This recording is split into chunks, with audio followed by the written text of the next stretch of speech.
morning. Namaskaram to all of you. आदरणीय साथियों,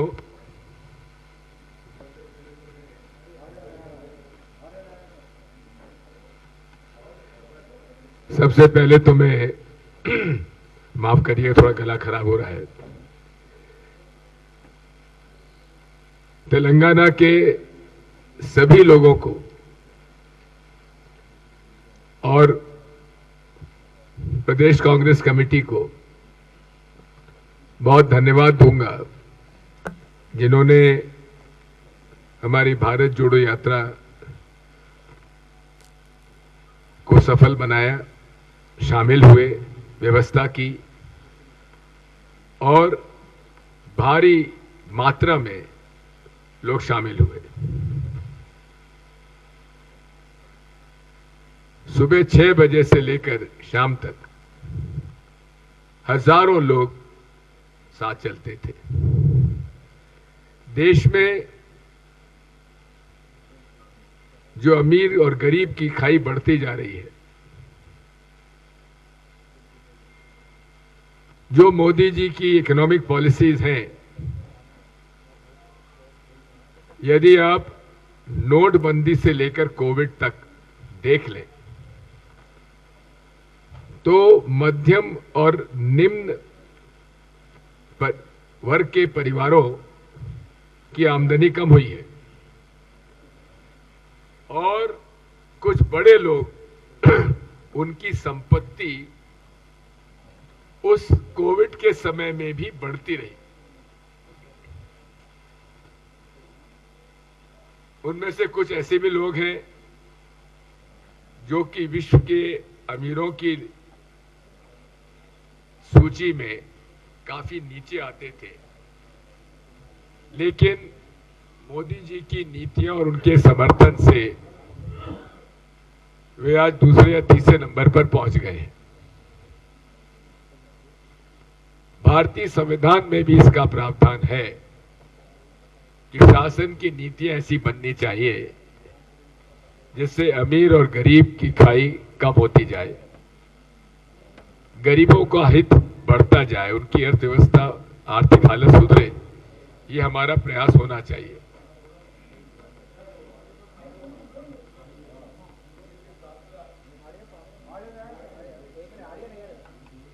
इसी के साथ साथ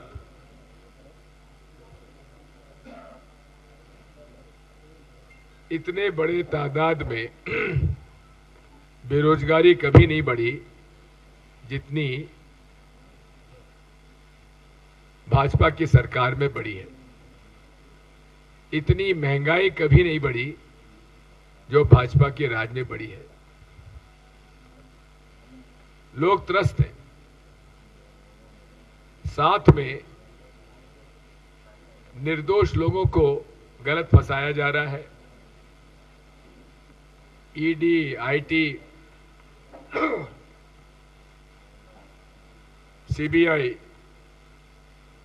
में झूठे केस बनाए जा रहे हैं।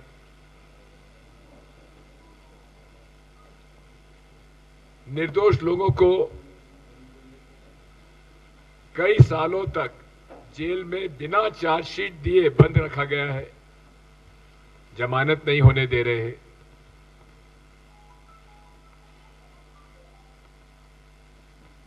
जुडिशरी को, न्यायालय व्यवस्था को प्रभावित करने का पूरा कुटिल षड्यंत्र चला हुआ है।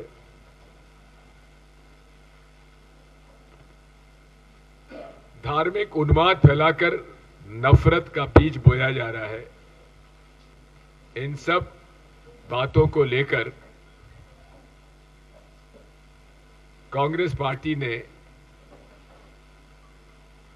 कन्याकुमारी से लेकर कश्मीर तक भारत जोड़ो यात्रा का सफर उदयपुर के चिंतन शिविर में घोषणा की थी और 7 सितंबर से लेकर आज तक लगभग 2800 किलोमीटर हम लोगों ने सफर कर चुके हैं। जो भारी समर्थन मिल रहा है उससे स्वाभाविक है कि मोदी जी और भारतीय जनता पार्टी और राष्ट्रीय स्वयंसेवक संघ घबराए हुए हैं और इसीलिए अब वे भारत जोड़ो यात्रा को बंद करने के लिए उन्होंने प्रयास प्रारंभ कर दिए। यदि खतरा कोविड का है तो सबके लिए समान नीति होना चाहिए। भाजपा के मीटिंग होती रहे, भाजपा का जन आक्रोश, रैलियां, पदयात्रा राजस्थान में निकलती रहे, लेकिन कांग्रेस की भारत जोड़ो यात्रा पर रोक लगाने के लिए सुझाव स्वास्थ्य मंत्री जी दे रहे हैं। स्वाभाविक है कि उससे ये साफ नजर आता है कि भारतीय जनता पार्टी और राष्ट्रीय स्वयंसेवक संघ घबराए हुए हैं। भारत जोड़ो यात्रा समाप्त होने के बाद हम इस अभियान को घर घर ले आना चाहते हैं और इसके लिए हाथ से हाथ जोड़ो अभियान हर घर तक पहुंचने का एआईसीसी ने तय किया है। मुझे इस बात की प्रसन्नता है कि तेलंगाना प्रदेश कांग्रेस कमेटी ने इसकी रूपरेखा बनाने की प्रक्रिया प्रारंभ कर दी है और उसकी मीटिंग भी हो चुकी है। 30 जनवरी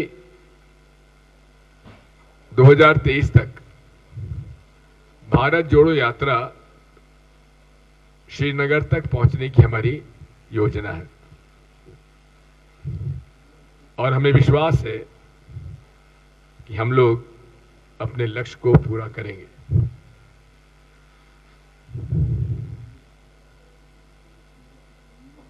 तेलंगाना राज्य बिना कांग्रेस के समर्थन के बन नहीं सकता था।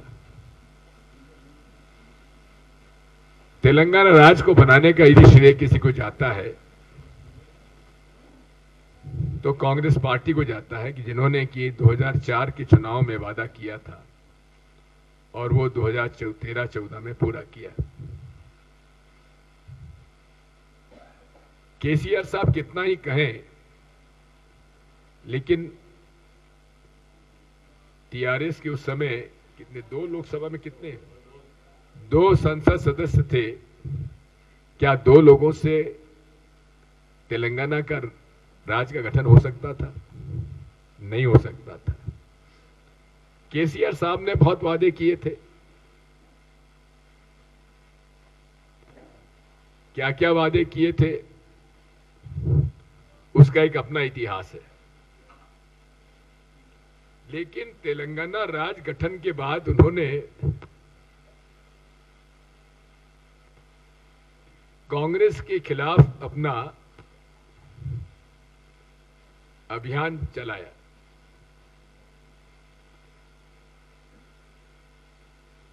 इससे बड़ा प्रमाण अनग्रेटफुलनेस का और क्या हो सकता है। कांग्रेस के लोगों को खरीदा जा रहा है, उन्हें धमकाया जा रहा है और भारतीय जनता पार्टी जिस प्रकार से लोगों को खरीद फरोख्त करके धमका कर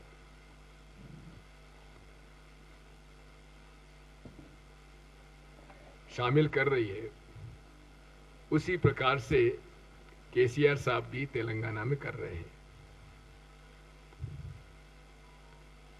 पूरे प्रदेश में परिवार राज चला हुआ है। भ्रष्टाचार के रिकॉर्ड तोड़ने जा रहे हैं। ये भी एक बात समझ में नहीं आती कि केसीआर साहब के टीआरएस अब वो बीआरएस हो गया है। बीआरएस और बीजेपी के क्या संबंध है? जितने भी कानून आते हैं पूर्व टीआरएस और अब की बीआरएस उनका समर्थन क्यों करती है भाजपा का? फ्लोर पे उनका समर्थन और बाहर नूरा कुश्ती।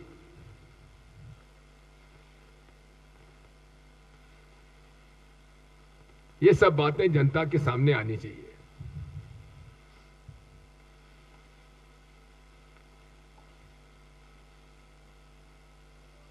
मुझे जानकारी मिली है कि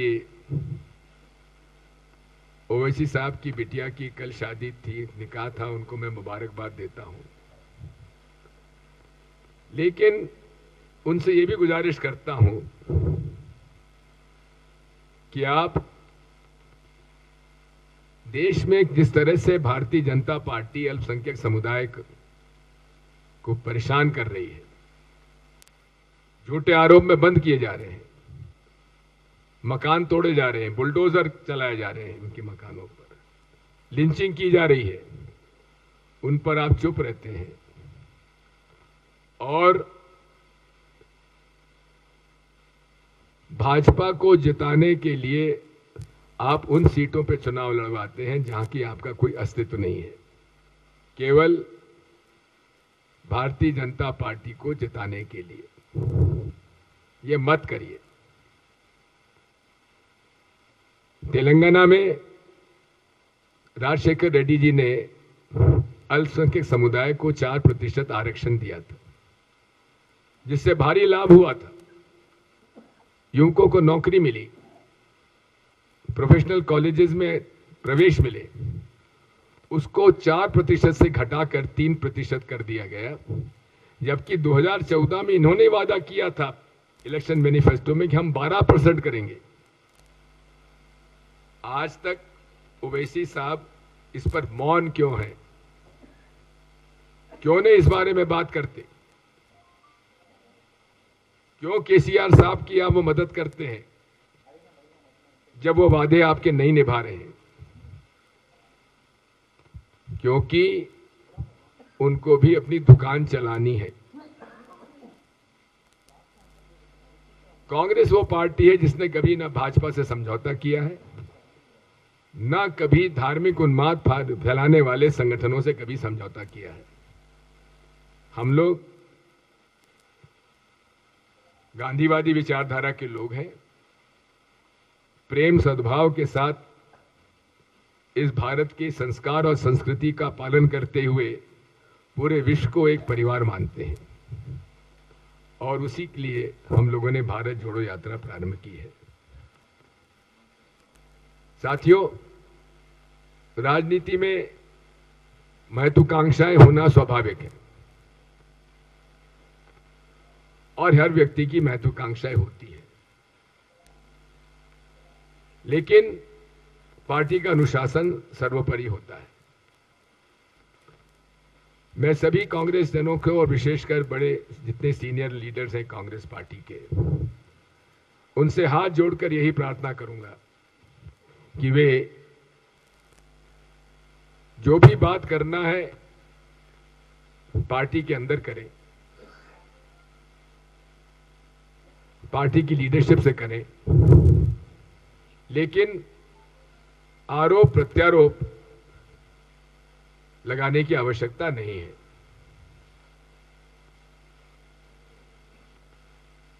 इस मामले में कांग्रेस की लीडरशिप ने साफ तय किया है कि इसकी पुनरावृत्ति नहीं होना चाहिए। अगर हुआ तो चाहे कितना ही बड़ा कोई नेता क्यों ना हो, उन पर कार्रवाई की जाएगी। साथियों, मैं कल सभी से मिला हूं और स्वाभाविक है कई शिकायतें हो सकती हैं। मैंने सबको सुना है, सबसे बातचीत की है और इसका हल निकालेंगे। तेलंगाना में भाजपा के खिलाफ और टीआरएस के और टीआरएस ओब्लिक बीआरएस के खिलाफ माहौल है, एंटी इनकम्बेंसी है, लेकिन कांग्रेस पार्टी को सामूहिक रूप से एकजुट होकर इस पूरे अभियान में जुटना पड़ेगा।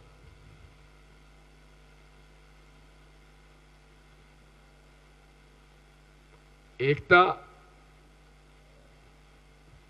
आवश्यक है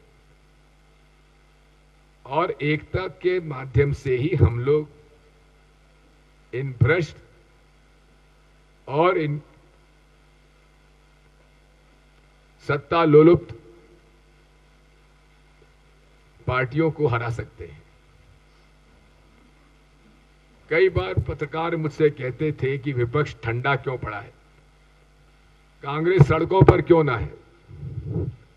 अब हम सड़कों पर हैं लेकिन मीडिया फिर चुप क्यों है। आप सभी लोग कहते थे कि भाजपा के खिलाफ इतना माहौल है, कांग्रेस चुप क्यों है, सड़कों पर क्यों ना है, नहीं है। अब हम सड़कों पर हैं तो आप क्यों चुप है। आप भी कुछ हमारी मदद करिए, निष्पक्ष मदद करिए। हम कोई एहसान आप पर से नहीं लेना चाहते। जो जन समर्थन मिल रहा है उसको दिखाया क्यों नहीं जा रहा है, उसको बताया क्यों नहीं जा रहा है। इस मामले में आप सबसे यही प्रार्थना है। आप सब लोग यहां पधारे, आप सबका आभार। आज पीवी नरसिम्हा राव जी की पुण्यतिथि है। हम इस अवसर पर उनको अपनी विनम्र श्रद्धांजलि देते हैं और निजी तौर पर मुझ पर उनकी सदैव बड़ी कृपा रही है और उनका बड़ा प्रेम मुझे मिला। आज हम उनको स्मरण करते हुए उनको विनम्र श्रद्धांजलि अर्पित करते हैं। जो प्रश्न हो सके तो पूछ लीजिए, मैं उत्तर दूंगा।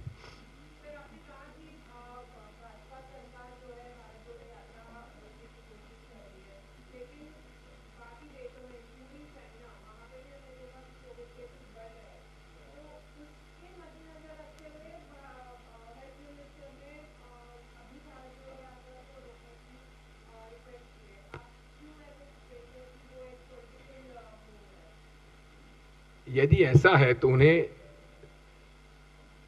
मैंने 3 प्रश्न किए हैं उनसे।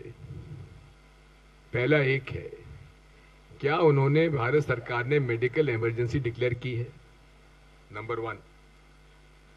नंबर 2, नेशनल लॉकडाउन करने की उनकी कोई योजना है।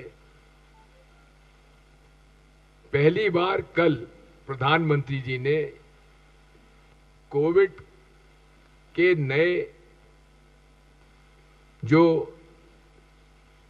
वेरिएंट आया है उस वेरिएंट के बारे में पहली बार चर्चा की है और उसके पहले ही स्वास्थ्य मंत्री जी ने पत्र हमको लिख दिया, राहुल जी को लिख दिया। और अभी भी अगर आप देखेंगे कि एम्स के भूतपूर्व डायरेक्टर डॉक्टर गुलारिया ने कहा है कि अभी हमारे पास भारत में कोई अप्रत्याशित रूप से कोविड केसेस की बढ़ोतरी नहीं हुई है। फिर भी हमें सचेत रहने की आवश्यकता है। जो इंटरनेशनल फ्लाइट्स आ रही हैं, विशेषकर उन राज्यों देशों से जहां इंसिडेंस बढ़ा है, जिसमें चीन भी शामिल है, वहां की इंटरनेशनल फ्लाइट्स पर रोक लगाना चाहिए। इंटरनेशनल फ्लाइट्स का पूरा स्क्रूटिनी होना चाहिए। अभी उन्होंने केवल 2% थर्मल स्क्रीनिंग का निर्णय लिया है, जो कि बहुत कम है। 100% स्क्रीनिंग होने की आवश्यकता है, विशेषकर उन देशों से जो लोग आ रहे हैं जहां इंसिडेंस ऑफ कोविड बढ़ा है। रेवंत रेड्डी लोकसभा के अंदर सत्र चला हुआ है, तो आप समझते हैं कि लोकसभा में 3 लाइन व्हिप लगा हुआ है। मेरी उनसे मुलाकात हुई है परसों और हम लोग सब मिलकर काम कर रहे हैं।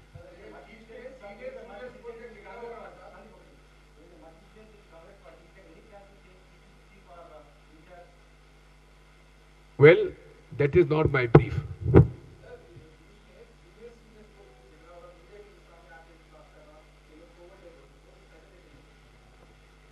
बात यह है कि जब मैं पीसीसी प्रेसिडेंट बना था मध्य प्रदेश में, तो मैं केवल 38 साल का था। राजशेखर रेड्डी जी यहां बने थे, केवल 34 साल के थे, और उस समय स्टॉलवर्ड्स थे मध्य प्रदेश में, आंध्रा, यूनाइटेड आंध्रा में। लेकिन वे एक सफल प्रदेश कांग्रेस के अध्यक्ष बने और एक सफल मुख्यमंत्री रहे। मध्य प्रदेश में भी उस समय प्रकाश चंद्र सेठी, श्यामाचरण शुक्ल, अर्जुन सिंह जी, विद्याचरण शुक्ल जी, डॉक्टर शंकर दयाल शर्मा, माधवराव सिंधिया, कमलनाथ जी, मोतीलाल वोरा जैसे सीनियर लोग थे। इसमें जूनियर सीनियर नहीं होता है, अवसर की बात होती है। Yes sir.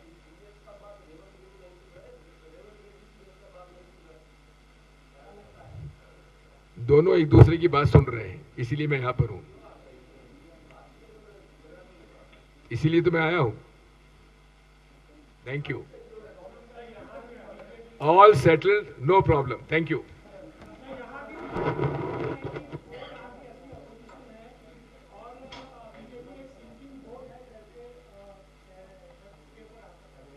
बीजेपी क्या कह रही है?